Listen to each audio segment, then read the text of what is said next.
All right, let's get right into it. We're doing a deep dive, kind of like an intelligence briefing, on a really fascinating market setup for the stock SOUN. We're looking at a situation that's being called an inventory trap. And to really get what that means, we've got to look at how it almost perfectly mirrors one of the wildest events in recent market history. So the whole story really kicks off with this one powerful comparison. You're looking at the key metrics for that legendary AMC squeeze from back in 2021, right next to the setup for SOUN. And I mean, just look at it. The price, the total shares, the short positions, it's almost a perfect mirror image. So you got to ask, right? Is history about to repeat itself? But this is where things get really interesting. While the gunpowder, the percentage of shares being shorted, is a near perfect match, the exit is a totally different story. See, days to cover tells you how long it would take for all the short sellers to buy back the shares they borrowed. For AMC, it was less than half a day. But for SOUN, it's over 5 full days of trading. That means the exit door for shorts is just dramatically smaller. It's setting up what could be a much, much more dangerous trap. Now, to understand how this trap works, we've got to meet the antagonists of our story, high-frequency trading algorithms. Yeah, these aren't people making decisions. These are lightning-fast machines using some very specific tricks to artificially pin the price down and create the illusion that there are way more shares for sale than there actually are. Okay, so their first tactic is something called wash trading. Just picture two firms passing the exact same block of shares back and forth, thousands of times a second. To you and me, it looks like a ton of selling is happening, creating what looks like an unbreakable price ceiling. But it's all a mirage. It's a fake wall of supply, and it's designed specifically to scare off real buyers. And their second big tactic is the spoof wall. An algorithm will just drop a massive, super intimidating sell order on the books. We're talking over 100,000 shares. It's built to make investors look at it and think, whoa, there's no way we can break through that. But here's the secret. That order was never, ever meant to be filled. The second the price gets close to it, poof, it vanishes. It's literally a ghost in the machine, a psychological trick, not a real barrier. Okay, so keeping that algorithmic deception in mind, we can finally talk about the inventory trap itself. And this isn't about hype or feelings or anything like that. It all boils down to a simple mathematical problem, a massive imbalance between the number of shares that short sellers owe versus the number of shares that are actually available for them to buy. Now, a huge piece of this puzzle involves the institutional whales. We're talking about massive firms like Morgan Stanley and BlackRock.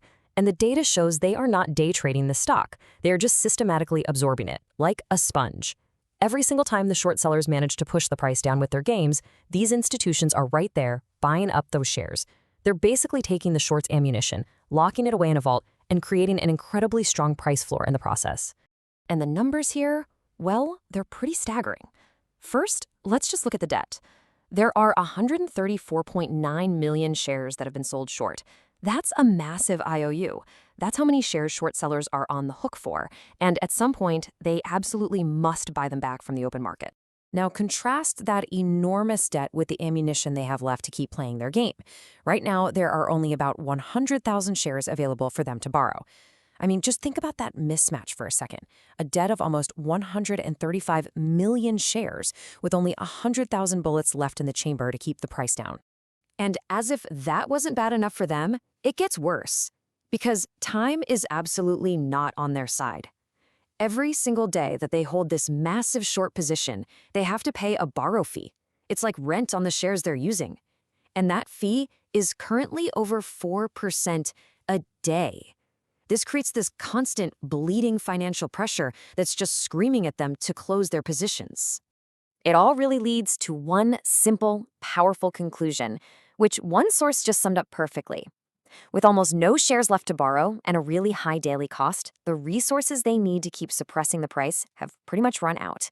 To put it simply, the barrel is empty. So if that's the setup, how does the story end?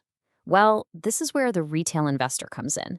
Now, they might not have fancy high-frequency trading algorithms, but they do have a set of incredibly powerful actions that can directly mess with the mechanical plumbing of this entire system. And it really boils down to this 4-part playbook. First, just buying.